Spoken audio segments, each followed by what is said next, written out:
User interface అంటే character user interface or command line user interface రకరకాలుగా అంటారు.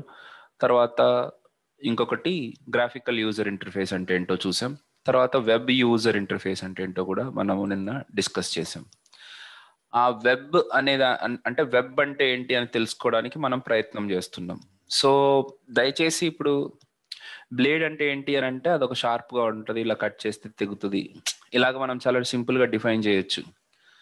కానీ ఇప్పుడు వెబ్ని మాత్రం దయచేసి అంత ఈజీగా డిఫైన్ చేయడానికి ట్రై చేయకండి. ఎందుకంటే మన ఆన్లైన్లో చాలా తప్పులు ఉన్నాయి. ఎవరు పడితే వాళ్ళు డెఫినేషన్లు రాస్తూ ఉంటారు, అది వేరే విషయం. ఓవరాల్గా అర్థం చేసుకోవడానికి కొద్దిగా టైం పడుతుంది ఈ పాయింట్కి వచ్చేసరికి మాత్రం. ఓకే, సో ఫస్ట్ మనం చేయాల్సింది 1 second guys, మీ web server website.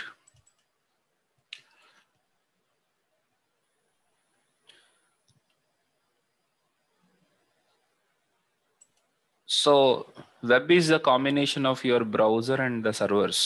Okay, so only ఒక్క సర్వర్ అనే కాదు, హండ్రెడ్స్ ఆఫ్ సర్వర్స్, ఆ కలెక్షన్ మొత్తాన్ని మనం ఒక వెబ్ అంటున్నాం. దిస్ ఈజ్ వెబ్ దునియా అనుకోండి. That is called as web. Okay, దాంట్లో మెయిన్ పార్ట్స్ వచ్చేసి web server and web browser. Web సర్వర్లో ఏముంటాయనంటే మన వెబ్సైట్స్ అన్నీ ఉంటాయి అన్నమాట.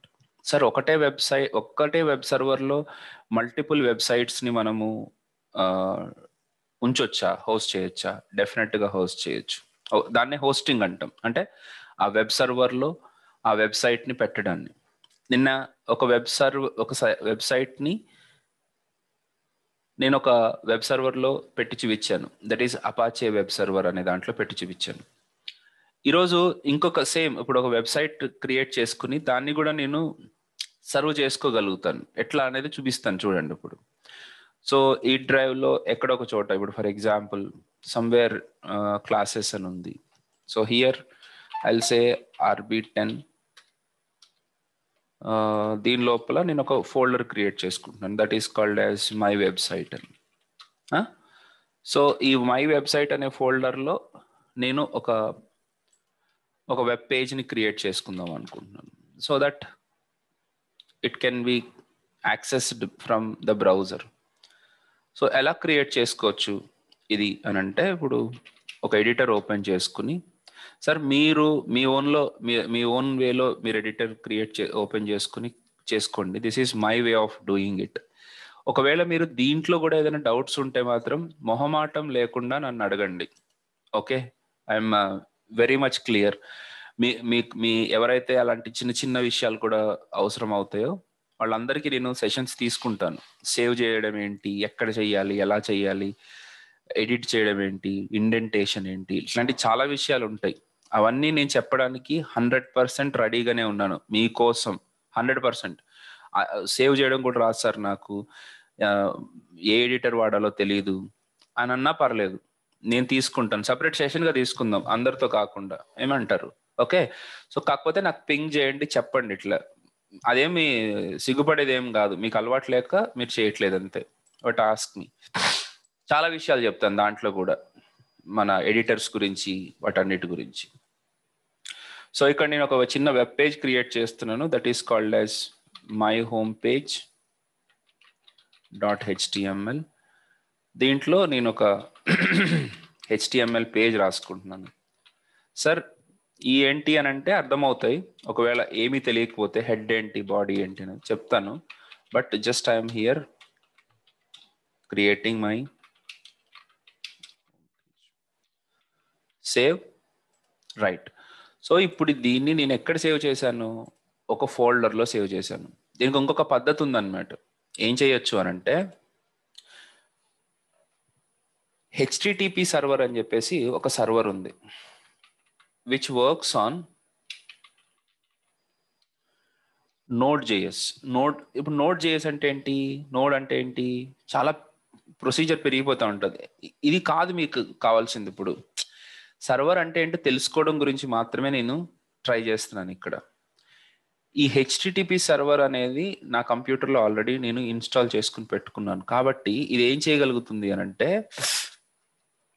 మీరు ఏ ఫోల్డర్నైనా సరే ఒక వెబ్సైట్, ఒక ఏమంటారంటే ఒక వెబ్ సర్వ్ చేసే ఫోల్డర్గా మార్చుకోవచ్చు అనమాట దీంతో. సో ఎలా చేస్తాము సార్ మీరు అంటే, ఎలా చేస్తారు సార్ మీరు అంటే, నేను ఏ ప్లేస్లో నాకు నా వెబ్సైట్ ఉందో ఆ ప్లేస్కి వెళ్ళి one second sorry CD my website, దీంట్లోకి వెళ్ళి ఇక్కడ హెచ్టిటిపి సర్వర్ ఎంటర్ కొడితే సరిపోతుంది సార్. మీ కంప్యూటర్లో ఈ హెచ్టిటిపి సర్వర్ ఉండాల్సిన రూల్ ఏం లేదు.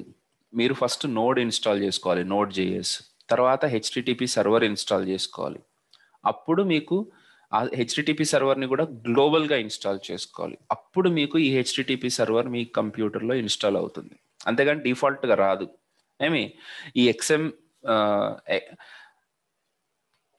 అపాచే సర్వర్ నిన్న చూపించింది కూడా నేను ఇన్స్టాల్ చేసుకున్న తర్వాతనే వచ్చింది, డైరెక్ట్గా ఏమీ లేదు అది. Okay right. ఇప్పుడు ఈ హెచ్టిటిపి సర్వర్ నేను డైరెక్ట్గా రన్ చేయడం ద్వారా ఈ ఫోల్డర్లో ఉన్న ఫైల్స్ అన్నీ మనకి సర్వ్ అవుతాయి. సో ఇప్పుడు హెచ్టిటిపి ఈ starting HTTP server and serving the current folder, ఆ ఫోల్డర్లో ఉన్నవి సర్వ్ చేస్తుంది అని అర్థం. సో మీకు ఏదైనా ఇది యాక్సెస్ చేసుకోవాలంటే ఈ ఐపీ అడ్రస్ నుంచి యాక్సెస్ చేసుకోవచ్చు అని చెప్తుంది. ఇదేంటి సార్ అని అంటే, నా లోకల్ ఐపీ అడ్రస్. ఓకే, దీన్ని లూప్ బ్యాక్ ఐపీ అడ్రస్ అని అంటారు. నిన్న మీరు లోకల్ హోస్ట్ అనేది యూజ్ చేశారు కదా. ఎస్, నిన్న లోకల్ హోస్ట్ యూజ్ చేశాను. సో మన లోకల్ కంప్యూటర్లో ఉన్న రిసోర్సెస్ వాడుకోవడానికి నేను నా ఐపీ అడ్రస్సే వాడుకోవాలన్న రూల్ లేదు. You can make use of local host http://localhost:// ఇక్కడ జాగ్రత్తగా చూడాలి పోర్ట్ నెంబర్ ఏంటి అని, 8080. నిన్న 80 పోర్ట్ మీద ఉండే నా అపాచే సర్వర్, అందుకని డైరెక్ట్గా యాక్సెస్ చేసుకున్నా. ఇప్పుడు 8080 అనే పోర్ట్ మీద ఉంది. So what is this port number అని అంటే, మన కంప్యూటర్లో మోర్ దాన్ 1 సర్వర్ ఉండొచ్చు. సో ఒక్కొక్క సర్వర్ని మనము ఒక్కొక్క సర్వర్ని ఒక నెంబర్ మీద రన్ చేయాల్సి ఉంటుంది, ఒక్కొక్క యూనిక్ నెంబర్ మీద రన్ చేయాల్సి ఉంటుంది. ఓకే, ఆ యూనిక్ నెంబర్ని పోర్ట్ నెంబర్ అంటారు. ఎందుకు అట్లా అంటే సార్, ఏం లేదండి, మనం ఐడెంటిఫై చేసుకోవాలి కదా. మనకి మోర్ దెన్ 1 హెచ్టిటిపి సర్వర్ మన కంప్యూటర్లో రన్ అవ్వచ్చు. అట్లాంటప్పుడు local host /my home page అని ఇస్తే రాదు కదా. మై హోమ్ పేజ్ .html అంటే ఇప్పుడు లోకల్ హోస్ట్లో చాలా సర్వర్స్ రన్ అవుతున్నాయి. ఏ సర్వర్ని అడగాలి అని అంటే తెలియదు. అందుకని ఇప్పుడు ఒకటే క్లాస్లో ప్రవీణ్లు 4 ఉండేవాళ్ళు నేను చదువుకున్నప్పుడు. సో ప్రవీణ్ అంటే ఏ ప్రవీణ్ చెప్పాలి కదా, జి ప్రవీణ, పి ప్రవీణ, కే ప్రవీణ, ఎల్ ప్రవీణ అని. మరి ఇంకా దాన్ని ఏమంటారు, ప్రేమ ఎక్కువైతే పొట్టి ప్రవీణ్, పొడుగు ప్రవీణ్, బక్క ప్రవీణ్, బండ ప్రవీణ్ అని పిలుస్తారు ఆబ్వియస్గా. సో అట్లా నీకు ఒక యూనిక్ ఐడెంటిటీ ఉండాలి. ఒక సర్వర్ మన కంప్యూటర్లో రన్ అవుతుంది అని అంటే ఆ సర్వర్కి ఒక నెంబర్ ఉంటుంది, ఆ నెంబరే పోర్ట్ నెంబర్ అంటారు. సో ఇప్పుడు నేను రన్ చేస్తున్న హెచ్టిటిపి సర్వర్ ఏ పోర్ట్ మీద రన్ అవుతుందంటే 8080 మీద రన్ అవుతుంది, కాబట్టి దానికి రిక్వెస్ట్ పంపించాను. ఓకే యా, సారీ, ఈ హెచ్టిటిపి సర్వర్ మనకు కొద్దిగా లాక్ అవుతూ ఉంటుంది కంటిన్యూస్గా రన్ చేయకపోతే. ఇదిగోండి, మై హోమ్ పేజ్ అనే పేజ్ వచ్చేసింది. ఇలాగా మనము సర్వర్స్ని స్టార్ట్ చేసుకుని సర్వర్స్లో పేజెస్ పెట్టుకుని సర్వ్ చేసుకోవచ్చు. సార్ మరి ఇప్పుడు మీరు ఒక వెబ్ పేజ్ క్రియేట్ చేశారు, దాన్ని మీ లోకల్గా యాక్సెస్ చేసుకుంటున్నారు. అలాంటిది వేరే బయట కంప్యూటర్స్ వాళ్ళు యాక్సెస్ చేసుకోవాలంటే ఏం చేయాలి? What they have to do? Very right. ఏం చేయాలి అని అంటే, ఫస్ట్ ఆఫ్ ఆల్ సపోజ్ ఇప్పుడు సేమ్ పేజ్లో ఉన్నాం అనుకోండి. సేమ్ పేజ్లో ఉండడం అంటే ఏంటి? What you mean by same sorry, not same page, same నెట్వర్క్లో ఉన్నాం. నేను ఈ కంప్యూటర్, నేను ఇప్పుడు మీకు చూపిస్తున్న కంప్యూటరు, నా మొబైల్ ఉంది, నా మొబైల్, మేమిద్దరం ఈ రెండు కూడా ఒకటే నెట్వర్క్లో ఉన్నాయి, అండర్ ఓన్లీ వన్ నెట్వర్క్. అప్పుడు ఈ సర్వర్ పనిచేస్తుంది. ఈ సర్వర్ ద్వారా నేను చేసుకోవచ్చు. ఎలా చేస్తారు సార్ అని అంటే, ఇప్పుడు మనకి ఈ ఐపీ అడ్రస్ అప్పుడు పనిచేస్తుంది అనమాట. ఓకే, మీకు చూపిస్తున్నాను ఇవన్నీ. మీరు ప్రాక్టికల్గా చేయగలిగితే చేయండి, కాకపోతే కొద్దిగా టైం పడుతుంది. మీరు చేసేటప్పుడు నన్ను అడగండి, నేను చెప్తాను మీకు. సో నేను కనెక్ట్ అవుతాను.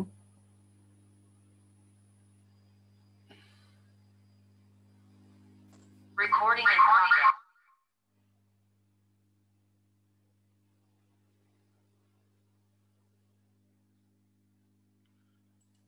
Okay,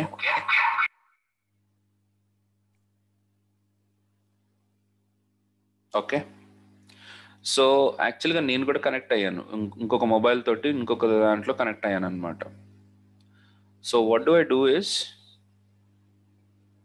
I would like to share this.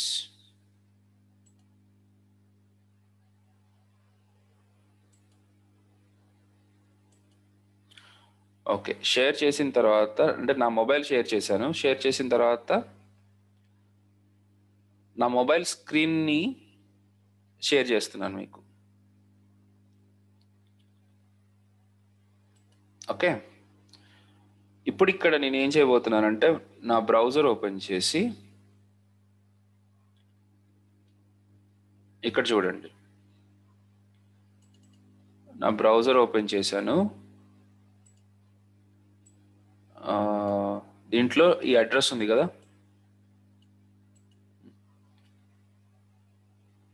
http చూస్తున్నారా? నేను అక్కడ ఏం టైప్ చేస్తున్నాను, ఇది నా మొబైల్లోంచి మీకు చూపిస్తుంది ఇది.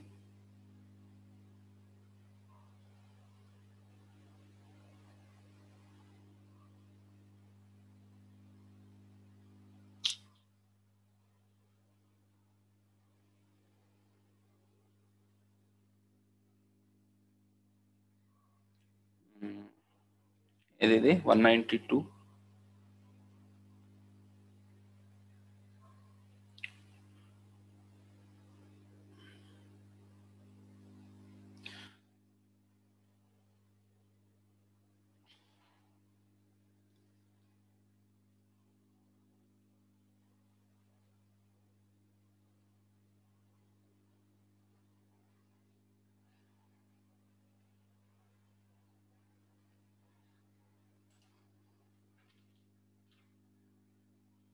ఇదిగోండి,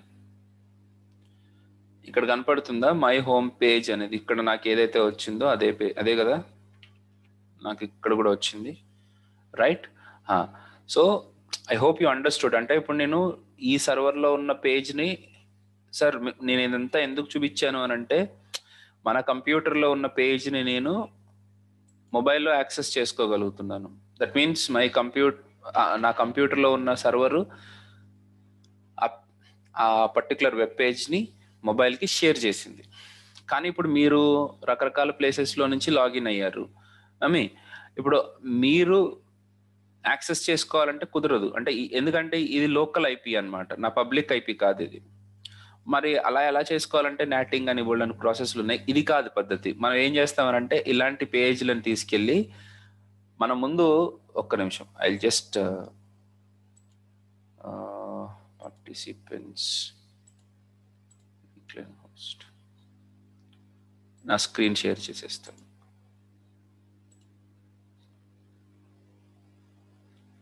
ఓకే, ముందేంటంటే మనము ఒక అకౌంట్ క్రియేట్ చేసుకోవాలి. ఎలాగా చూడండి, ఇక్కడ మనం ఏం చేయబోతున్నామంటే, ఆల్రెడీ గ్లోబల్గా ఎక్కడైనా ఒక కంప్యూటర్లో హెచ్టిటిపి సర్వర్ ఆల్రెడీ ఎవరైనా ఇన్స్టాల్ చేసి ఉంచారా లేదా అని కనుక్కుంటాం. గ్లోబల్గా అంటే వాళ్ళకి ఒక పబ్లిక్ ఐపీ ఉంటుంది, అది ఎప్పటికీ మారకుండా అలాగే ఉంటుంది.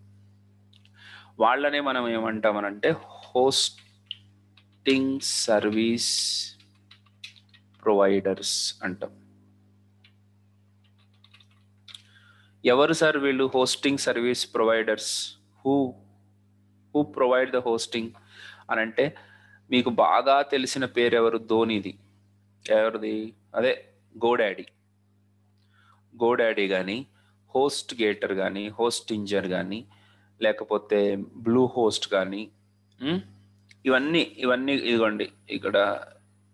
అదేంటి గోడాడీని ఎందుకు అట్లా పక్కకు పడేస్తున్నారు వీళ్ళు? ఓకే, మొత్తానికైతే వీళ్ళు బేసిక్గా మనకి హోస్టింగ్ని ప్రొవైడ్ చేస్తారు.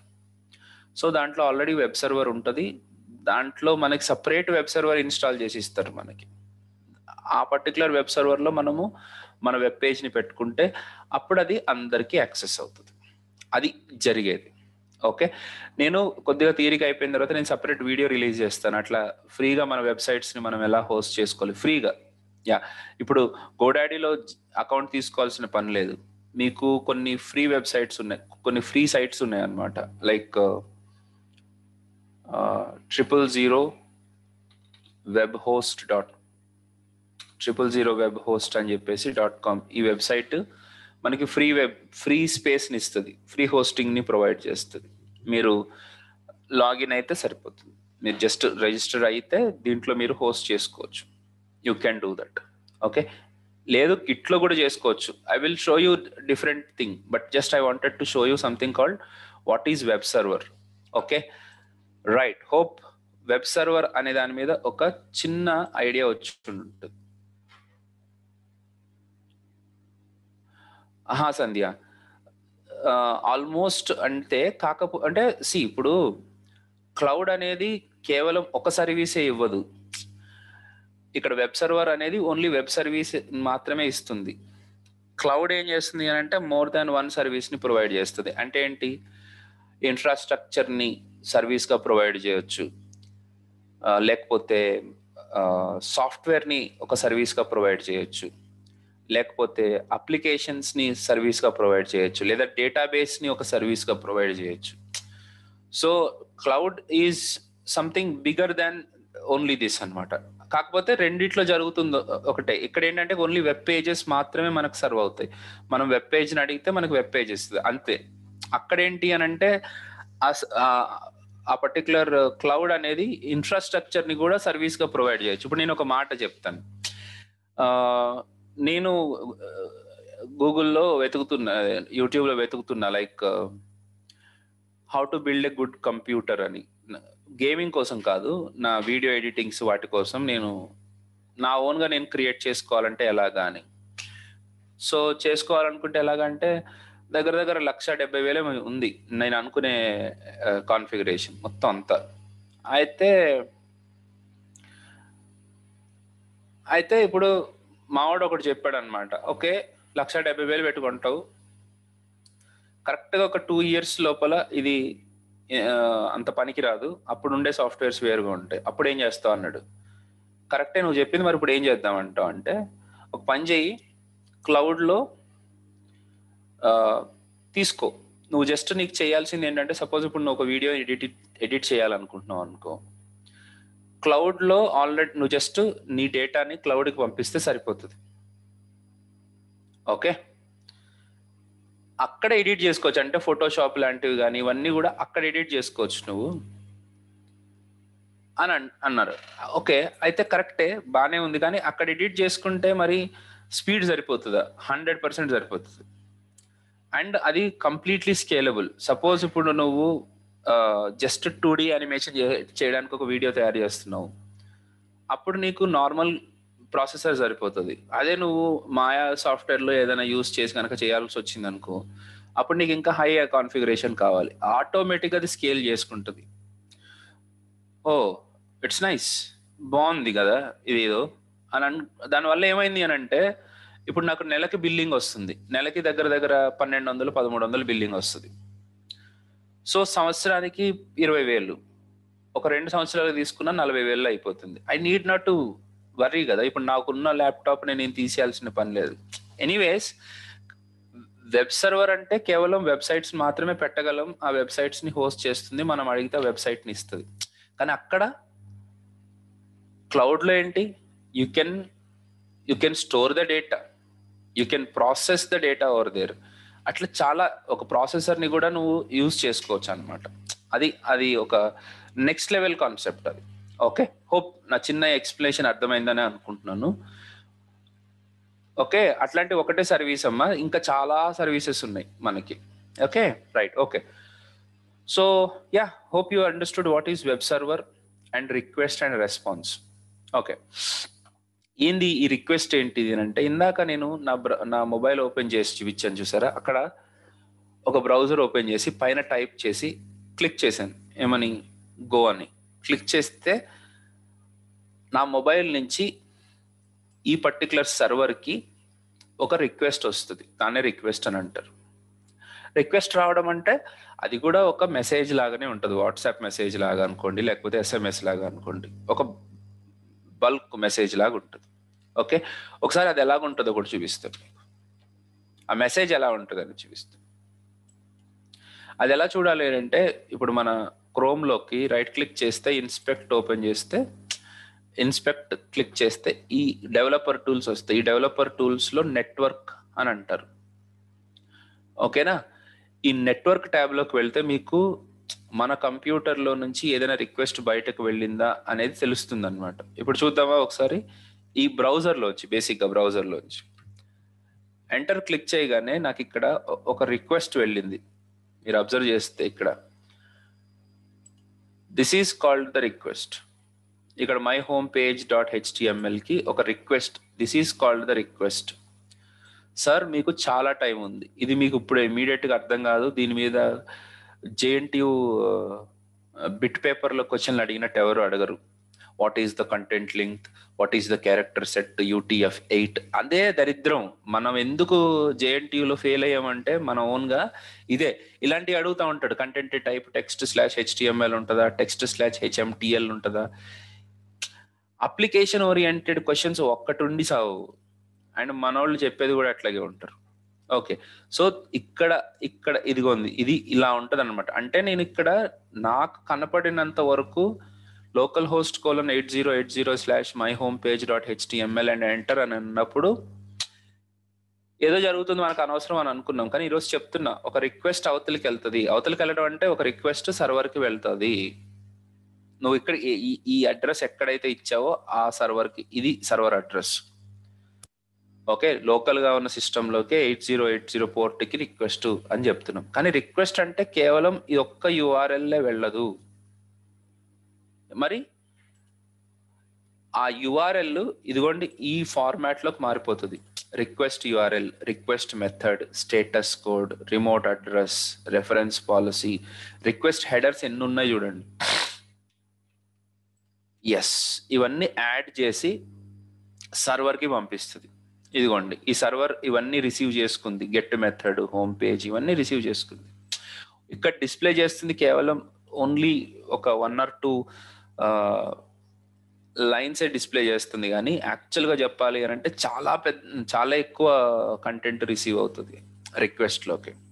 ఏమా ఓకే, ఇది రిక్వెస్ట్. ఓకే, రిక్వెస్ట్ వెళ్ళడం అంటే.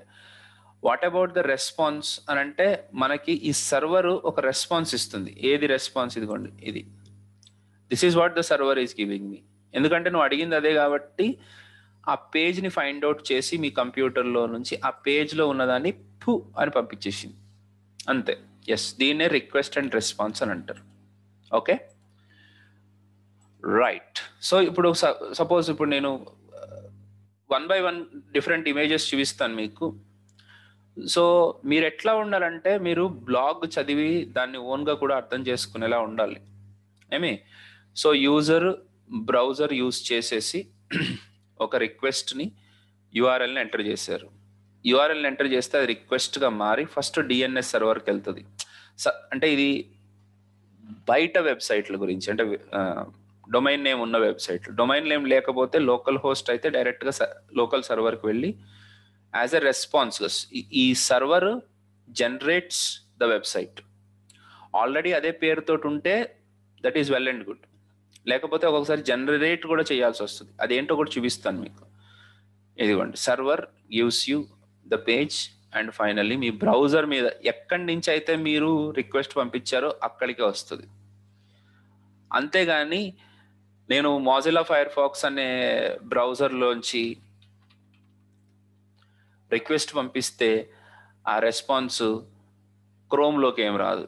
అలా కనుక వస్తే గొడవలు అయిపోతాయి, మామూలుగా ఉండదు. అప్పుడు ఏమంటారు, ఏంటి ఇప్పుడు నేను ఫేస్బుక్లో ఒకళ్ళతో చాట్ చేస్తున్నాను, పక్కన జీమెయిల్లో ఇంకొకరితో చాట్ చేస్తున్నాను, జీమెయిల్లో రెస్పాన్సెస్ ఫేస్బుక్లో చాటింగ్ లోపలికి వెళ్ళిపోయి ఫేస్బుక్లో రెస్పాన్సెస్ జీమెయిల్లోకి వెళ్ళిపోతే పరిస్థితి ఏంది? సో అట్లా జరగకుండా ఉండడం అనేది సో ఫస్ట్ మీరు జాగ్రత్తగా ఉండాలా. జాగ్రత్తగా కాదు, ఎట్ ఎ టైం ఒకరితోటి చాట్ చేయండి. రెండోది browser will take care of it, అది గుర్తుపెట్టుకోండి. ఓకే, బ్రౌజర్ ఎక్కడి నుంచి రిక్వెస్ట్ జనరేట్ అయింది, ఏ ట్యాబ్లో నుంచి జనరేట్ అయింది అక్కడికి పంపించడం. ఈవెన్ ట్యాబ్లో కూడా నేను ఫేస్బుక్ ఓపెన్ చేసి నేను 4 చాట్ విండోస్ పెట్టుకోవచ్చు కదా. అఫ్ కోర్స్ ఇప్పుడు ఎవరు చేయట్లేదు అనుకోండి, అది వేరే విషయం. కానీ మన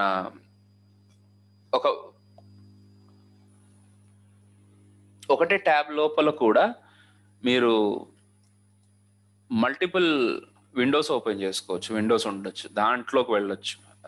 అట్లా కూడా బ్రౌజర్ చూసుకుంటుంది అనమాట అలా. Okay, so this is how it comes. So client browser నేను 1కి 4 ఇచ్చాను ఇమేజెస్. ఎందుకు అని అంటే మీకు క్లారిటీ రావాలని చెప్పి. Client browser sends the request to HTTP web server through internet కానీ ఏదో ఒక నెట్వర్క్ కానీ. సో సపోజ్ ఇప్పుడు ఏదైనా స్టాటిక్ ఫైల్ని కనుక మనం రిక్వెస్ట్ చేస్తే ఆ స్టాటిక్ ఫైల్ని రెస్పాన్స్గా బ్రౌజర్కి ఇచ్చేస్తుంది. అలా కాకుండా నేను ఏదైనా CGI ప్రోగ్రామ్ని కనుక, కామన్ గేట్వే ఇంటర్ఫేస్ ప్రోగ్రామింగ్ అంటారు, ఆ ప్రోగ్రామ్ని కనుక నేను అడిగితే ఆ ప్రోగ్రామ్ని ముందు ఎగ్జిక్యూట్ చేసి మనకి వెబ్ సర్వర్కి రిజల్ట్ ఇస్తుంది అనమాట. ఆ వచ్చిన రిజల్ట్ని మనం బ్రౌజర్కి పంపిస్తాం. ఇది ఎందుకు చేయాలి సార్ అని అంటే, ఇమాజిన్ ఇప్పుడు ఫేస్బుక్ ఉంది. ఫేస్బుక్ అనేది మన ప్రొఫైల్స్ అన్నిటినీ మెయింటైన్ చేస్తుంది, అంతే కదా. ఇప్పుడు మన ఎవరో ఒకళ్ళ పేరు తీసుకుందాం, మౌనిక ఉంది. మౌనిక ఈరోజు అకౌంట్ క్రియేట్ చేసింది అనుకోండి. అప్పుడు మన ఎవరు జుకర్బర్గ్ గారు నిద్రలోంచి లేసి అయ్యో మౌనిక అకౌంట్ క్రియేట్ చేసింది, సో ఇమీడియట్గా నేను ఒక వెబ్ పేజ్ క్రియేట్ చేయాలి తన కోసం అని వెబ్ పేజ్ క్రియేట్ చేస్తా కూర్చుంటాడా? ఇట్లా H1 H2 అని పెట్టుకుంటూ కూర్చుంటాడా? లేదు కదా. So Mounika as soon as she creates her account details అవన్నీ డేటాబేస్లో స్టోర్ అవుతాయి. సో ఆ డేటాబేస్లో నుంచి డేటాని తీసుకుని కొన్ని ప్రోగ్రామ్స్ ఏం చేస్తాయి అంటే ఆ డేటాకు తగ్గట్టుగా వెబ్సైట్ని తయారు చేస్తాయి. ఆ డేటాకు తగ్గట్టుగా వెబ్సైట్ని డైనమిక్గా జనరేట్ చేస్తాయి. ఓకే, అలాంటి ప్రోగ్రామ్స్ని మనము ఓన్లీ HTMLలో రాయలేము. అందుకనే మనము ఈ PHP కానీ మన పైథాన్ కానీ లేకపోతే జావా స్క్రిప్ట్ కూడా ఉంది, అది వేరే జావా స్క్రిప్ట్. ఇంకొకటి ఏంటది, పైథాన్ కానీ జావా ఈజ్ వెరీ ఫేమస్.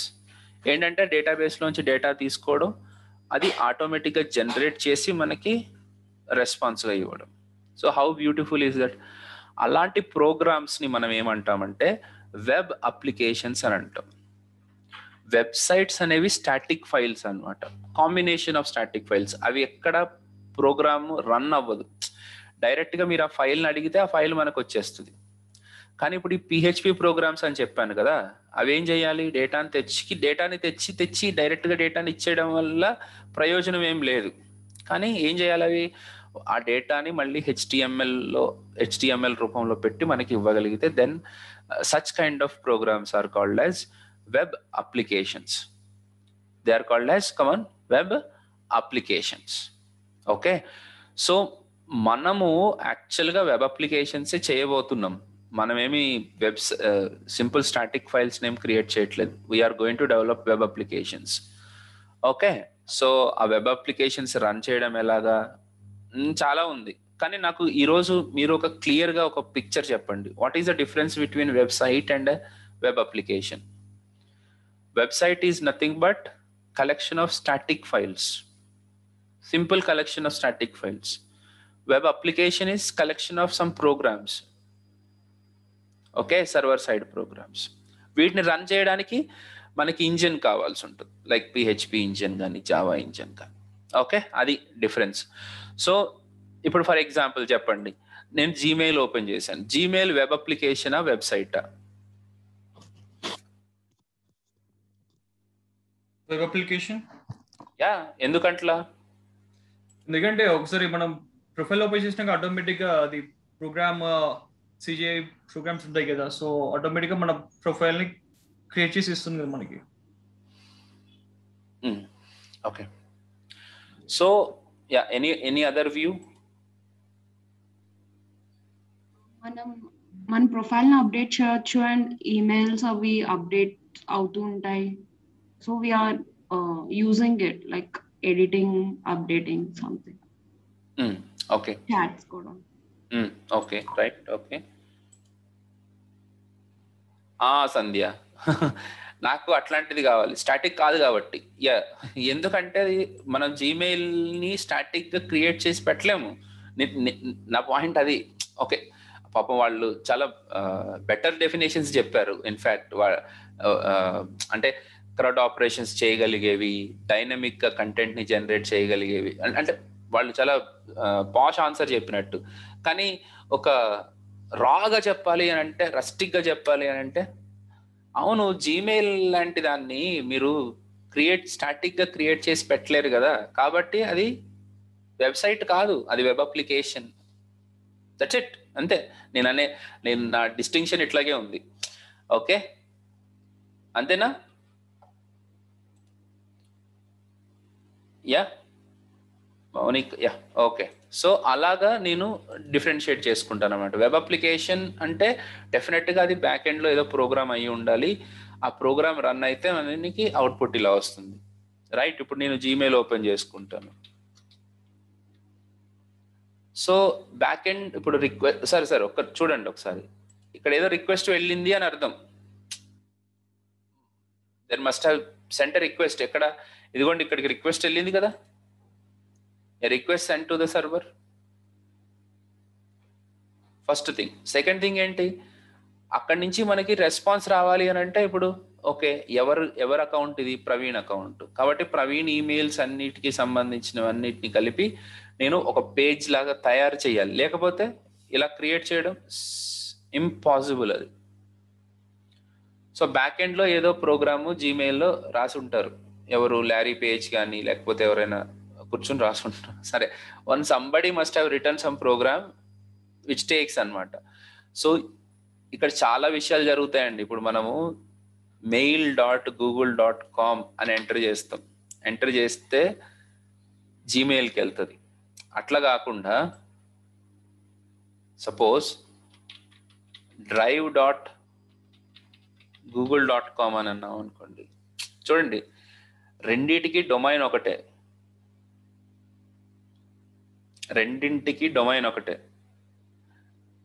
కానీ సబ్ డొమైన్ వేరు, మెయిల్ వేరు, దాన్ని ఏమంటారు, డ్రైవ్ వేరు. ఓకే, సో drive.google.com అని అంటే అది వేరే ప్రోగ్రామ్కి వెళ్ళిపోతుంది. అండ్ ఇంకోటి ఏంది, mail.google.com అంటే అది ఇంకొక ప్రోగ్రామ్కి వెళ్తుంది. అలాగా మధ్యలో వెబ్ సర్వర్ ఏం చేస్తుంది అని అంటే, మనకు వచ్చిన రిక్వెస్ట్ని బట్టి, యాక్చువల్గా అది అప్లికేషన్ సర్వర్ అంటాము, మనకు వచ్చిన రిక్వెస్ట్ని బట్టి రౌట్ చేయడాన్నే రౌటింగ్ అని అంటాం. ఈ పర్టికులర్ ప్రోగ్రామ్కి వెళ్ళడమా, ఆ పర్టికులర్ ప్రోగ్రామ్కి వెళ్ళడమా అని. ఇవన్నీ కీవర్డ్స్ అండి. ఇప్పుడు నేను ఈ రోజే ఎందుకు చెప్తున్నాను అంటే, ఇవన్నీ చెప్తూ ఉంటే మీరు ఒకసారి ఆలోచన అనేది స్టార్ట్ చేస్తారు. నేను ఎప్పుడైతే రియాక్ట్లో రౌటింగ్ అనేది చెప్తానో అప్పటికి ఒక క్లారిటీ వస్తుంది. ఒక నెల రోజులు ఉంది మధ్యలో ఒక జర్నీ. ఓకే, సో ఈ నెల రోజుల తర్వాత వీటి మీద ఇంతకుముందు ఎక్కడో మనం మాట్లాడుకున్నట్టుంది, ఒక ఫెమిలియారిటీ అనేది కనపడుతుంది అనమాట. అట్లా. ఓకే, సో అందుకనే చెప్తున్నాను, మన అప్లికేషన్ సర్వర్స్ ఏం చేస్తాయంటే మనకు వచ్చిన రిక్వెస్ట్ని బట్టి అవి వేరే వేరే అప్లికేషన్లకు కూడా రీడైరెక్ట్ చేస్తాయి. అలా రీడైరెక్ట్ చేయడాన్నే రౌటింగ్ అని అంటాం. ఓకే, సో ఆ రౌటింగ్ అనే పనిని మన అప్లికేషన్ సర్వర్ చేయడం. ఓకే, ఈ పనులన్నీ చేస్తున్నాను అంటే ఈ హెచ్టిటిపి సర్వర్తో పాటు ఇప్పుడు నెక్స్ట్ చూపించబోయేది అప్లికేషన్ సర్వర్ అని ఇంకొకటి ఉంటుంది. ఇక్కడే చూపించేసాడు ఇది. సో క్లయింట్ రిక్వెస్ట్ పంపిస్తుంటే index.phpకి సర్వర్ రిసీవ్ చేసుకుంది. ఓకే, సో సర్వర్ రిసీవ్ చేసుకుని finds index.php in the root directory index file which will send to the PHP software application software. ఇది అంటే అప్లికేషన్ సర్వర్ లాగా ఇది కాదు, జావాలో ఉంటాయి అవి, but it's okay, you can consider it as an application server. అది సర్వర్ని ఆ ప్రోగ్రామ్ని రన్ చేస్తే మీకు తెలుసు కదా, ఒక సి ప్రోగ్రామ్ని రన్ చేస్తే ఒక అవుట్పుట్ ఎట్లా వస్తుందో అలాగే ఒక పిహెచ్పి ప్రోగ్రామ్ని రన్ చేస్తే హెచ్టిఎంఎల్ పేజ్ని అవుట్పుట్గా ఇస్తుంది అనమాట. అది returns HTML file as an output. దాన్ని వెబ్ సర్వర్కి ఇస్తే మళ్ళీ వెబ్ సర్వర్ యథావిధిగా అలాగే వెనక్కి పంపించి మనం ఏ బ్రౌజర్ ఏ ట్యాబ్లో నుంచి అయితే రిక్వెస్ట్ వచ్చిందో ఆ బ్రౌజర్ ఆ ట్యాబ్లోకి ఆ రెస్పాన్స్గా వచ్చే హెచ్టిఎంఎల్ పేజ్ని ఇస్తుంది. Okay right. ఇప్పుడు ఇక్కడ మీకు ఒక డౌట్ రావచ్చు. ఏం డౌట్ రావచ్చు అని అంటే, అవును ఈ ప్రోగ్రామ్ని ఏదో మనం డైరెక్ట్గా అదే పిహెచ్పి ప్రోగ్రామ్ని డైరెక్ట్గా బ్రౌజర్కి పంపించేస్తే సరిపోతుంది కదా అని కూడా చాలా మందికి డౌట్ వస్తుంది. అదే అవును, నిజమే కదా. ఇక్కడ ప్రాబ్లం ఏంటంటే బ్రౌజర్లో పిహెచ్పి ప్రోగ్రామ్ ఎగ్జిక్యూట్ అవ్వదు. ఎందుకు అవ్వదు అని అంటే బ్రౌజర్ పని కాదు అది. ఆ పిహెచ్పి ప్రోగ్రామ్ని ఎగ్జిక్యూట్ చేసే పని బ్రౌజర్ది కాదు. ఎందుకు కాదు, పెట్టొచ్చు కదా. ప్రతిదానికి ఆన్సర్ ఉంది. మీరు మొండిగా అట్లా అనుకున్నా సరే నా దగ్గర ఆన్సర్ ఉంది. ఓకే, కానీ ఒక స్టేజ్కి వచ్చిన తర్వాత ఆగిపోండి. ఇప్పుడు నేనైతే చెప్తున్నాను, అన్ని వేళలా అది పాసిబుల్ అవ్వదు. ఓకే, మీరు ఒకవేళ అలా కనుక కూర్చుంటే వేరే టెక్నాలజీస్లో ముందుకెళ్ళలేరు. సో కొద్దిగా విడుపుండి నేర్చుకుంటూ వెళ్ళి మళ్ళీ వెనకకు రండి. ఓకే, సో పిహెచ్పిని అనే ప్రోగ్రామ్ని మన కంప్యూటర్లో మనం ఎందుకు రన్ చేయలేము సార్ అని అంటే దానికి 100 రీజన్లు ఉన్నాయి. నాకు కొన్ని రీజన్స్ తెలుసు, అవి చెప్తాను. ఫస్ట్ రీజన్, సరే పిహెచ్పిని రన్ చేసాము, రన్ చేస్తే ఆ పర్టికులర్ ప్రోగ్రామ్ మన కంప్యూటర్ రన్ అయింది, కానీ అలాగని చెప్పేసి అందరు కంప్యూటర్స్లోనూ రన్ అవ్వాలన్న రూల్ లేదు. అంటే ఇప్పుడు పిహెచ్పి వెబ్ అప్లికేషన్ని యాక్సెస్ చేయాలి అని అంటే పిహెచ్పి ఇంజన్ ఉన్నటువంటి బ్రౌజర్లో మాత్రమే అది యాక్సెస్ అవుతుంది. అంటే ఇప్పుడు నా మొబైల్లో నేను ఆ వెబ్ అప్లికేషన్ని ఓపెన్ చేసుకోవాలంటే కుదరదు, ఎందుకంటే నా బ్రౌజర్లో మళ్ళీ పిహెచ్పి ఇన్స్టాల్ చేయాలి. సో నేను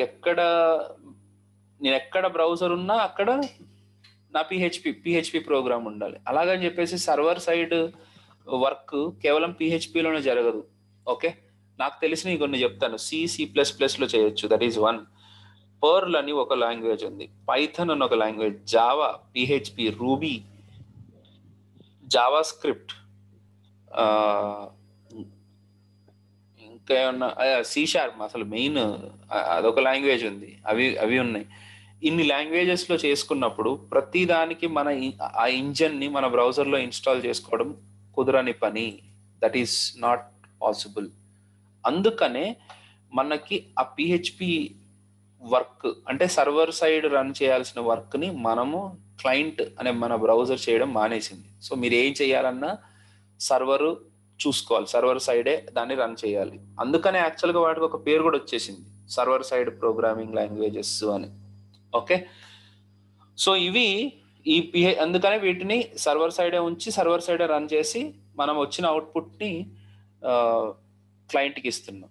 సార్ ఇక్కడ మళ్ళీ చెప్తున్నాను, మనము ఒక పిహెచ్పి ప్రోగ్రామ్ని రిక్వెస్ట్ చేస్తే ఆ పిహెచ్పి ప్రోగ్రామ్ ఎగ్జిక్యూట్ అయిన తర్వాత అవుట్పుట్ ఏ రకంగా వస్తుంది, హెచ్టిఎంఎల్ ఫామ్లో వస్తుంది. అంటే మీరు అర్థం చేసుకోవాల్సింది, ఒక స్టాటిక్ ఫైల్ని రిక్వెస్ట్ చేసినా మనకు వచ్చేది హెచ్టిఎంఎల్ రిజల్టే. అదే ఒక పిహెచ్పి ప్రోగ్రామ్ని ఎగ్జిక్యూట్ చేసినా కూడా మనకు వచ్చే రిజల్ట్ హెచ్టిఎంఎల్ రిజల్టే, అదే ఇస్తాం. ఓకే, ఎందుకనంటే మన బ్రౌజర్ ఎగ్జిక్యూట్ చేయగలిగింది ఓన్లీ ఒక హెచ్టిఎంఎల్ని మాత్రమే. HTML CSS జావా స్క్రిప్ట్లో మాత్రం ఉన్న వాటిని మాత్రమే మనము బ్రౌజర్ ఎగ్జిక్యూట్ చేయగలుగుతాం. మన బ్రౌజరే కాదు, మొబైల్ బ్రౌజర్స్ కానీ ఏ బ్రౌజర్స్ అయినా సరే అవి చేయగలుగుతాయి. అందుకనే బ్యాక్ ఎండ్లో మీరు ఏదన్నా రాసుకోండి, మీరు ఏదన్నా గింజుకోండి, కానీ మీరు ఆ ప్రోగ్రామ్ని ఎగ్జిక్యూట్ చేసిన తర్వాత అవుట్పుట్ మాత్రం మీరు సచ్చినట్టు HTML-లోనే ఇవ్వాలి. రైట్? ఈ విషయం నాకు మీకు తర్వాత అవసరం అవుతుంది. నేను కొన్ని చోట్ల మీకు అడుగుతాను అనమాట. మనం వెబ్ సర్వర్ని రిక్వెస్ట్ చేస్తే మనకి HTML అవుట్పుట్ వస్తుంది. ఓకే, ఇప్పుడు మీరు రియాక్ట్లో చేసేటప్పుడు అవసరం లేదు కానీ చెప్తున్నా. Right, so hopefully you understood what is web server, what is application server. Okay, web client అంటే HTTP రిక్వెస్ట్ చేస్తే వెబ్ సర్వర్ ఏం చేస్తుంది? స్టాటిక్ డేటా అయితే డేటాని డైరెక్ట్గా రెస్పాన్స్గా ఇచ్చేస్తుంది. లేదు అని అంటే ఏదైనా మీరు ఒక సర్వ్లెట్ని రిక్వెస్ట్ చేశారు అని అంటే ఒక జావా ప్రోగ్రామ్ అనమాట. Servlet is also a Java piece. అప్పుడు అప్లికేషన్ సర్వర్ లోపల మనకి ఎగ్జిక్యూట్ అయ్యి డేటాబేస్లోంచి డేటా తెచ్చుకుని దాన్ని ఇన్సర్ట్ చేసి ఒక రెస్పాన్స్ ఇస్తుంది. యాక్చువల్గా సర్వ్లెట్ రెస్పాన్స్ అంటే కానీ ఈ రెస్పాన్స్ HTML-లోనే ఉంటుంది, అదే HTML-ని రెస్పాన్స్గా ఇచ్చేస్తుంది. ఇలాగా మన అప్లికేషన్ ఫ్లో ఉంటుంది. అంటే మన బ్రౌజర్ నుంచి ఒక రిక్వెస్ట్ బయటకు వెళ్ళి మళ్ళీ మనకి బ్యాక్ రెస్పాన్స్ వచ్చేటప్పుడు బ్యాక్ ఎండ్లో ఏం జరుగుతుంది అనేది నేను మీకు చూపించడానికి నా ప్రయత్నం నేను చేశాను.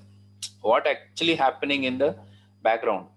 ఓకే, మీరు ఈ రోజు నుంచి మీరు చేయాల్సింది ఏంటంటే, మీరు ఏది వెబ్సైట్ ఓపెన్ చేసినా, ఏ వెబ్ అప్లికేషన్ ఓపెన్ చేసినా, ఇది వెబ్సైట్ అయి ఉండొచ్చా, వెబ్ అప్లికేషన్ అయి ఉండొచ్చా అనే డిఫరెన్స్ని మీరు ఖచ్చితంగా మీరు తెలుసుకోండి.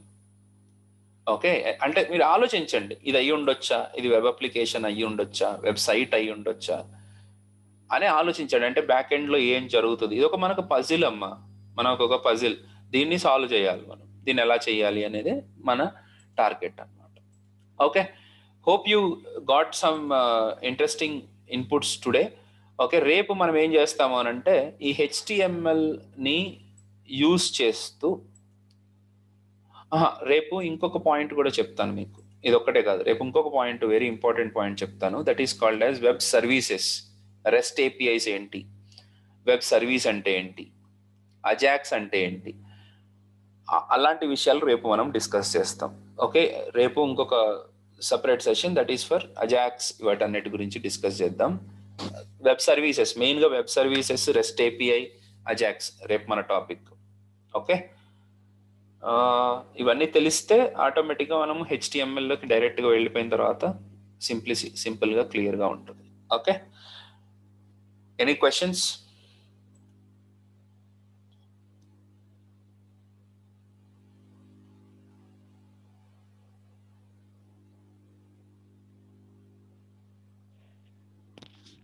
Hello sir. Yeah Rahul. Sir, మనం వెబ్సైట్ని డిజైన్ చేసేటప్పుడు CSS కాకుండా SAS ఉపయోగించవచ్చా? చేయొచ్చండి, కానీ మీకు ఆ కంపైలర్ ఉండాలి. యా, చేసుకోవచ్చు, డెఫినెట్గా చేసుకోవచ్చు. అంటే SAS ఈజీ అవుతుంది కదా CSS అంటే? మీకు CSS వచ్చుంటే SAS ఈజీ అవుతుంది. CSSలో అసలు ABCDలు కూడా తెలియకపోతే మాత్రం SAS అంత ఈజీ ఏం కాదు. ఓకే, SAS నేర్చుకున్నా. చెప్పండి సారీ. కానీ బూట్స్ట్రాప్లో మనం SAS యూజ్ చేయలేం కదా? చేయొచ్చమ్మా, దానికి కూడా SAS ఫైల్స్ ఉంటాయి. డైరెక్ట్గా వాటిని కూడా మనం ఎడిట్ చేసుకుని కంపైల్ చేసుకుంటే మీకు దానికి కూడా మినిమం CSS వచ్చేస్తుంది. సో మీరు ఇలాగ సెర్చ్ చేయాలి, editing SAS of bootstrap. So అది ఇప్పుడు కస్టమైజేషన్ ఆఫ్ CSS అనేది చాలా ఇంపార్టెంట్ అనమాట. అక్కడ మనకి SAS ఫైల్స్, లెస్ ఫైల్స్నే కస్టమైజ్ చేస్తాం. ఓకే,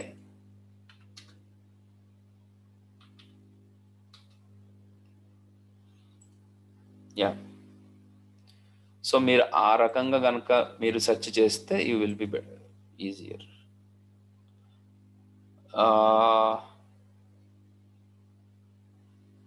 సాస్కి లెస్కి డిఫరెన్స్ ఏం లేదండి. యాక్చువల్గా కొన్ని చిన్న చిన్న సింటాక్టికల్ ఇష్యూస్ ఉంటాయి. మనము దాన్ని ఏమంటారంటే ఇండెంటేషన్ లాగా ఓపెన్ బ్రాకెట్లు క్లోజ్ బ్రాకెట్లు పెట్టడం ఒక ఇష్యూ ఉంటుంది. కొద్దిగా దాని కంపైలర్స్లో స్పీడ్ ఎక్కువ ఉంటుంది లెస్కి. I'm sure for it. But మీరు నేర్చుకోవాలి, స్టార్టింగ్లో నేర్చుకోవాలంటే సాసే నేర్చుకోండి, అదే better. SASS is SCSS is the best for React. Okay, ఆ పర్టికులర్ డిస్టింక్షన్ ఏం పెద్ద ఇష్యూ కాదు, ఎందుకంటే అది ఆ రెండింటికి మధ్యలో రియాక్ట్కి యాంగులర్కి ఉన్నంత డిఫరెన్స్ లేదు. Okay, anything is fine.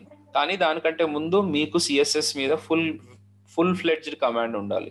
Okay, మీకు సిఎస్ఎస్ తెలియకుండా డైరెక్ట్గా సాస్లోకి వెళ్ళడం అనేది not a good practice. Yeah, okay okay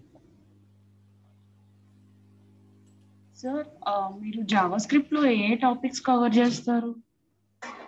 okay నాన్న, అసలు మీరు నా ఒక్క వీడియో కూడా వినలేదా ఇంతకు ముందు? అయితే జస్ట్ డెమో ఒకసారి అటెండ్ అయ్యాను, నిన్న నేను జాయిన్ అవ్వలేదు, నేను ఈ రోజు జాయిన్ అయ్యాను. Yeah yeah yeah okay. So బేసిక్గా ప్రవీణ్ గుబ్బల అని టైప్ చేస్తే యూట్యూబ్లో చాలా వీడియోస్ వస్తాయి, దాంట్లో చాలాసార్లు చెప్పుంటాను నేను, అందుకనే అడిగాను నేను ఆ విషయం. మీకు జావా స్క్రిప్ట్లో ఇది మిస్ చేస్తాను అని ఏం లేదు.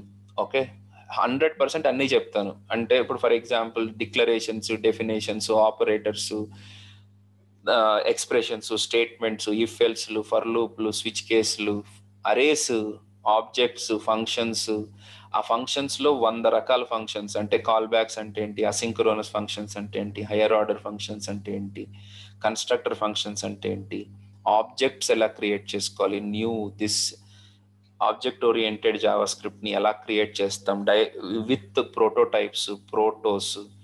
ఓకే, ఇవన్నీ కవర్ అవుతాయి. దీంతో పాటు DOM, events, window object, AJAX, promises. Okay, ఇవన్నీ ఓవరాల్గా మీకు కవర్ చేస్తా. ఓకే, ఇది కాకుండా ఇంకొక చిన్న చిన్న ఆస్పెక్ట్స్ ఉంటాయి, ఉండవని కాదు. Like for example web workers అని ఉంది, అది అవసరం లేదు యాక్చువల్గా చెప్పాలంటే. అడుగుతారు, okay do you know anything about web workers, ఎవరు వాడట్లేదు. సెషన్స్ అని కొన్ని ఉంటాయి, సెషన్ హ్యాండ్లింగ్, అది మీకు అది చెప్తాను మళ్ళీ, మన బ్రౌజర్ లోకల్ స్టోరేజ్ ఇవన్నీ కూడా. ఓకే, సో మీకు స్పెసిఫిక్గా ఈ టాపిక్ కావాలంటే దాన్ని స్కిప్ చేయాలనే థాట్ నాకు ఉండదు. 100% జావా స్క్రిప్ట్లో అన్ని కాన్సెప్ట్స్ కవర్ చేస్తాను. ఓకే, మీకు ఏదన్నా అనిపించినా నాకు చెప్పండి. ఇప్పటి వరకు నేను ఈ టాపిక్ కవర్ చేయలేదు అనేటట్టు ఏముండదు. ఓకే, అన్ని మీకు ఆల్మోస్ట్ అన్ని నేను దాంట్లో మీకు డిస్కస్ చేస్తాను.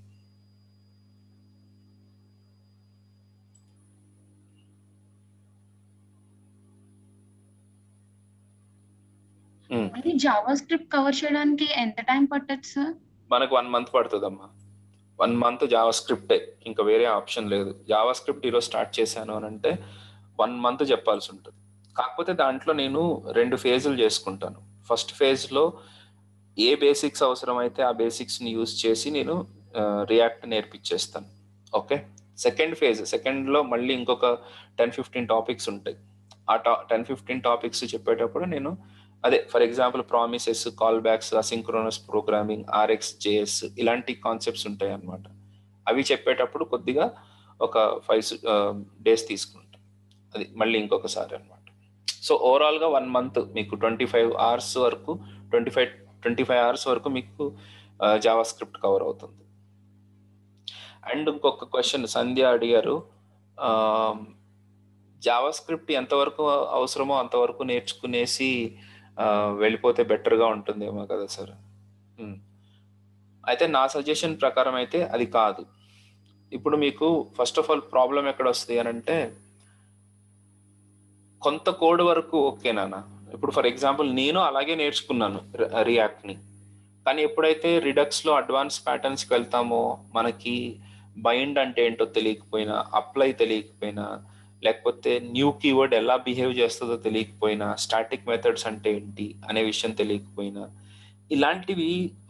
ఇలాంటి కొన్ని కాన్సెప్ట్స్ మనకు తెలియకపోతే మనం అర్థం చేసుకోలేము. ఫర్ ఎగ్జాంపుల్ ఇప్పుడు ఫర్ లూప్ వచ్చు కదా, నేను ఒక అరేని యాక్సెస్ చేయడానికి ఫర్ లూప్ తోటి నేను యాక్సెస్ చేసేసుకోగలిగితే సరిపోతుంది కదా అనుకుంటాం. కానీ కానీ ఫర్ ఈచ్ అనేది ఎందుకు యూజ్ చేయాలి, మ్యాప్ ఎందుకు యూజ్ చేయాలి, రెడ్యూస్ ఎందుకు యూజ్ చేయాలి, ఫైండ్ ఎప్పుడు యూజ్ చేయాలి, ఇవన్నీ తెలియకపోతే మనకి కష్టం అవుతుంది. సో అందుకనే you had to learn very strongly and strongly about your Java script. దాంట్లో స్కిప్ లేదు ఇంకా. రెండోది, అవసరం ఉన్నా అవసరం లేకపోయినా ఇంటర్వ్యూలో ప్రోటోటైప్ అంటే ఏంటని అడుగుతాడు, క్లోజర్ అంటే ఏంటో అడుగుతాడు, బ్లాక్ స్కోప్ అంటే ఏంటో అడుగుతాడు, ఎర్రర్స్ ఏంటని అడుగుతాడు, అన్నీ అడుగుతాడు. అడిగినప్పుడు మరి ఏం చేస్తారు, నాకు జావా స్క్రిప్ట్ ఎంత వచ్చో అంతే వచ్చు, నీ ఇష్టం పో అని అంటారా ఏంది? కుదరదు కదా. అందుకని కంప్లీట్గా జావా స్క్రిప్ట్ నేర్చుకోవాల్సిందే. నేను అదే చెప్తున్నాను కదా, పెద్ద పెద్ద ఇష్యూస్ ఉన్నాయి. లైక్ ఇప్పుడు ఫర్ ఎగ్జాంపుల్ క్యాన్వాస్ అనేది ఉంది. క్యాన్వాస్ అనేది నేను టచ్ చేయను, అది నాకు అనవసరం అది.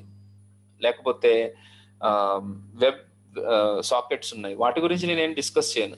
అవి లేకుండా కూడా చేసుకోవచ్చు మన అప్లికేషన్స్ని. కాకపోతే ప్రోగ్రామింగ్ ఫౌండేషన్ మాత్రం మీరు స్కిప్ చేసే అవకాశం లేదు. Hi Praveen, how to think logically based on the requirement for example checking for an element in an array with another అరే. Need some tips on it. 100%. లాజికల్గా మనము ఆలోచించేలా చేయాలి అని అంటే ఒక్క వే, ఎక్కువ ప్రాబ్లమ్స్ని సాల్వ్ చేయడం. ఓకే, ఈ పర్టికులర్ పాయింట్లో నాకు శ్రీకాంత్ అనే ఒక ఫ్రెండ్ ఉన్నాడు. ఐ హోప్ మీ పేరు కూడా శ్రీకాంత్ ఏదై ఉంటుంది. శ్రీకాంత్ అనే ఒక బీటెక్లో ఫ్రెండ్ ఉండేవాడు. He's actually the inspiration to programming అన్నమాట. అతను ఎట్లా అంటే, ఫస్ట్ డే నేను కూర్చున్నాను, నాకు ప్రోగ్రామింగ్ ఏం రాదు. వాడు ఏమంటున్నాడంటే, నీకు మ్యాథ్స్ బాగా వచ్చు కదా, నన్ను మ్యాథ్స్లో ఏదైనా ప్రాబ్లం అడుగు అన్నాడు. అంటే ఎట్లాంటి ప్రాబ్లమ్స్ అని అంటే, ఇప్పుడు ఫర్ ఎగ్జాంపుల్ పర్ఫెక్ట్ స్క్వేర్ అంటే ఏంటి, ఇలాంటి క్వశ్చన్స్ అడుగు అన్నాడు. అడిగితే అప్పుడు నేను ఒక క్వశ్చన్ అడిగాను అనమాట. లైక్ మ్యాట్రిక్స్ ర్యాంక్ అనేది తెలుసా నీకు అని. ర్యాంక్ ఎలా ఐడెంటిఫై చేస్తావో తెలుసా నీకు? ఓ నైస్, మ్యాట్రిక్స్ మల్టిప్లికేషన్ తెలుసు, మ్యాట్రిక్స్ డివిజన్, మ్యాట్రిక్స్ ఎడిషన్ తెలుసు, మ్యాట్రిక్స్ ర్యాంకింగ్ నాకు తెలియదే, బాగుంది ఇది అని చెప్పి అతను కూర్చొని రాసేస్తున్నాడు సీరియస్గా. ల్యాబ్ అంతా అతను ఆ 3 గంటలు చాలా ఎంజాయ్ చేశాడు. నేనేమో సొల్లు పెడతా కూర్చున్నా పక్కనోడితోటి. ఫస్ట్ ఇయర్ కదా. కానీ ఐ ఫౌండ్, అరే వీడిని అంతా ఎంగేజ్ చేసింది ఏముంది ప్రోగ్రామింగ్లో అనే ఒక కుతూహలం కలిగింది. దానివల్లనే ఇదంతా ఇప్పుడు నేనేం మాట్లాడుతున్నా. సో హీ షోన్ మీ, అరే ఇట్లా కూడా మనం చేయొచ్చు అని. ఇప్పుడు ఫర్ ఎగ్జాంపుల్ ఒక స్ట్రింగ్ తీసుకుని దాంట్లో ఉన్న లెటర్స్ అన్ని ఆల్ఫాబెటికల్ ఆర్డర్లో అరేంజ్ చేయమంటారు. సో ప్రతి పాయింట్ని నువ్వు లాజికల్గా డెవలప్ చేసినప్పుడే రావాలి. థింకింగ్ అని అంటే ఇది ఒక బుక్ చదివితే ఒక 10 గంటలు కూర్చుని మనం చేసేస్తే జీవితాంతం ఇంకా లాజికల్ ఆలోచన అంటే ఇట్లా ఇవ్వగానే వచ్చేది, అది ఇంపాసిబుల్. మీరు ఎన్ని ప్రాక్టీస్ చేస్తే అంత వస్తుంది. ఒకవేళ మీకు హై కావాలి అని అంటే you better go to data structures కనుక మీరు వెళ్తే దాంట్లో చాలా సినారియోస్ ఉంటాయి. ఆ సినారియోస్ని మీరు సాల్వ్ చేసినప్పుడు మీకు బాగుంటుంది. ఇప్పుడు ఫర్ ఎగ్జాంపుల్ సార్టింగ్ ఆఫ్ అన్ అరే ఉందనుకోండి, దాన్ని నేను ఒక రకంగా చేసేస్తాను, వదిలేస్తాను. మర్జ్ సార్ట్లో ఎలా చేస్తారు, క్విక్ సార్ట్లో ఎలా చేస్తారు, మీరు ఎప్పుడైతే రాసారో అప్పుడు బాగుంటుంది అనమాట. అట్లా. సో మీరేమన్నారు, finding an element in an array within another array. Yes, అది రాయాలి అని అంటే దానికి ఒక స్పెసిఫిక్ ఇదేం లేదు. మీరు ఫర్ లూప్స్ని యూజ్ చేసుకుంటూ చెక్ చేసుకోవడము, ఫర్ ఈచ్ని యూజ్ చేసి చెక్ చేసుకోవడం, మనకు అరే మెథడ్స్ ఉంటాయి, వాటిని యూజ్ చేసుకుని చెక్ చేసుకోవడం అంతే. But you have to start writing అంతే, అంతకు మించిన వేరే ఆప్షన్ అయితే లేదు. అండ్ ఇంకొకటి కూడా ఏంటి చెయ్యాలి అని అంటే, మీరు నేను ఇచ్చే సజెషన్, ఇంకొక సజెషన్ ఏమి ఇస్తాను అని అంటే, స్టాక్ ఓవర్ఫ్లోలో how to remove duplicates in JavaScript array. How to avoid కాదు, remove duplicates. ఓకే, ఇది కాదు, ఇది చాలా ఫేమస్ క్వశ్చన్ అన్నమాట. Okay, so get all unique values already answered అని చెప్పేసి ఇంకొక చోటు ఉంది. ఇది ఒక మంచి మంచి లెవెల్ ఉన్న క్వశ్చన్ ఇది. సో దీనికి రకరకాల మంది ఆన్సర్స్ చెప్తూ వచ్చారు. అంటే ఏంటి, I mean to say, 1 second guys, నా జూమ్ రన్ అవుతుందా?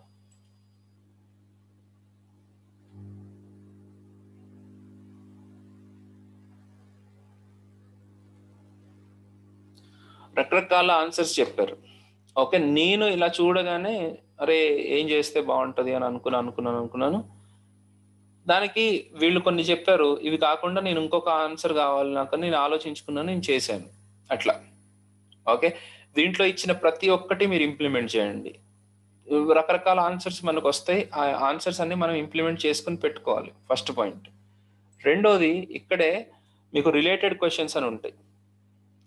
దీంట్లో how can I remove specific element and అరే, ఇవన్నీ ఆల్రెడీ కాంప్లెక్స్ ప్రాబ్లమ్స్ అన్ని ఇక్కడ లిస్ట్ అయిపోయి ఉంటాయి. మీరు దీన్ని చేయను అనమాట. ఇంకా దీన్ని ఒకదాని తర్వాత ఒకటి వెతుక్కుంటూ పోతూ ఉంటే మీకు ఇది ఎట్లా ఉంటుంది అంటే ఇన్స్టాగ్రామ్లో వీడియోస్ చూసినట్టు ఉంటుంది. ఒక ప్రాబ్లం తర్వాత ఒకటి చేసుకుంటూ వెళ్ళిపోవచ్చు.